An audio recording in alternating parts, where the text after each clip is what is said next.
तो हे गेस खुलुमबाय बयनिसिमबो नै गोदान भिडिअ फैलायबाय नोंथांमोननिसिम। तो आं दा दंफैयो मा होनना बुङो तेजपुर EM हस्पिटाल माने हस्पिटालनि गायाव आरोना।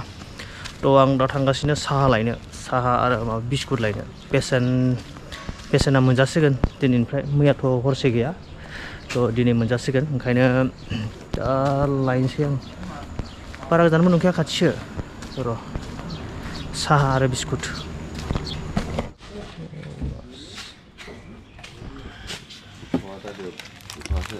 मेरिगल्ड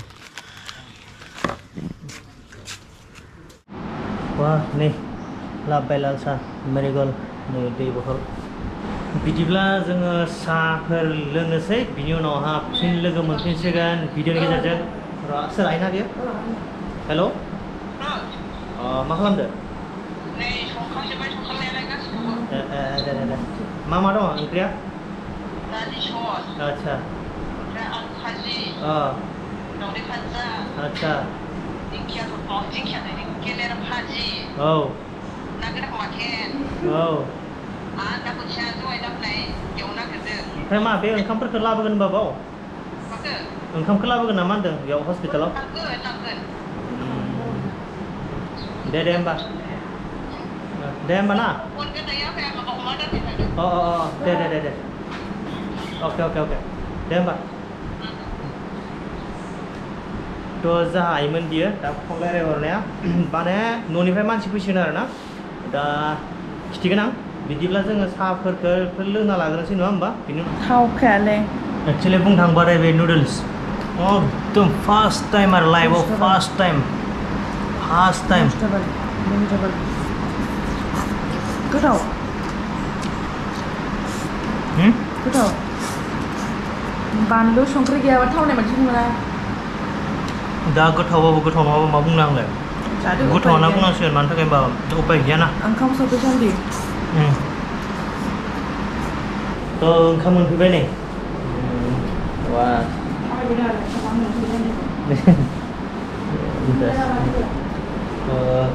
ओंखाम जाना लानोसै। नै आफाया सफैबाय।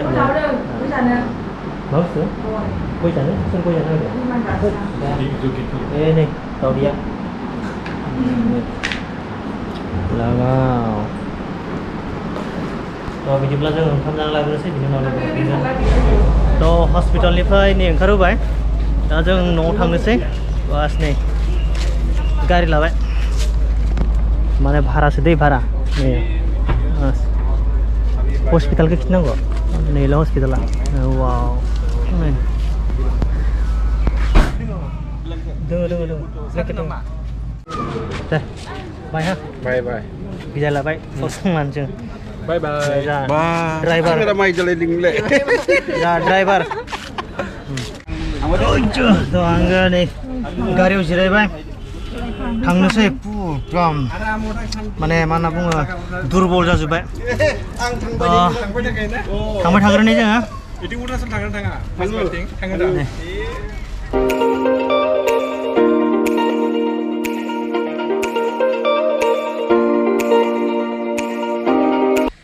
तो गाइस फाइनाली न' सफैबाय। दा न' सफैनानै आं एसे फ्रेश जानोसै, फ्रेश जानायनि उनावसो आं फैफिनबावसै भिडिअनि गेजेरजों। नै जोंहा लाबोग्राया नै गारि ड्राइभारा हाय होनना बुंना हो खनसे।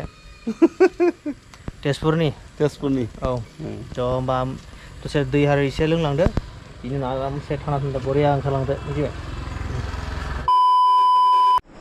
न'आव सफैनानै एकदम दसे रेस्ट लानानै दुगैबाय, दुगैनानै आरो दसे रेस्ट लाबावबाय, बिदिनो न'आव रायज्लायबाय। बेनि उनाव डिनार खालामबाय।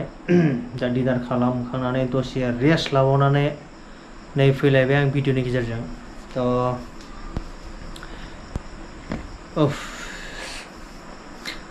मैया अपारेसन खालामदों, ओमफ्राय माबा 6:30 जाबायमोन खोमा टाइमा, मोना बेनिफ्राय दिनै रिलिज होबाय आरोना, हरसे दोनबाय आरो जायखिजाया ओजों तेजपुर EMM हस्पिटाल आरोना। एकदम मोजां, बरिया, सुपारखा आरोना। जेनेबा नार्सफ्राबो एकदम मोजां, डक्टरफ्राबो मोजां, थानायफ्राबो बिराद मोजां आरोना।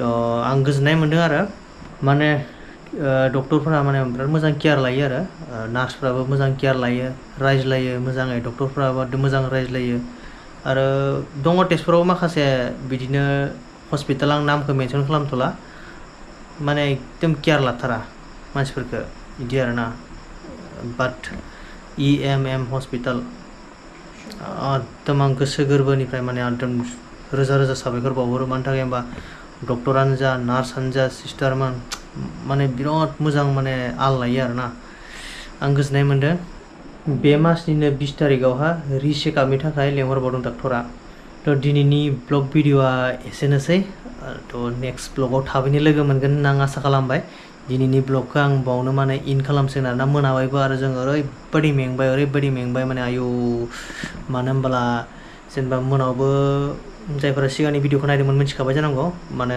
ओंखाम जायाखैमोन आरोना बिदिनो आरो उखैनाय मोनाखैमोन ओंखामखौ ओंखायनो जायाखैमोन आरो दिनैनि भिडिअखौ आङो एसेयावनो दोनथ'सिगोन नेक्स्ट ब्लगाव थाबैनो लोगो मोनगोन दिनैनि भिडिअआ एसेनोसै गुड नाइट लाबाय आं एकदम माने आं पावारफुल रेस्ट लानोसै बाय बाय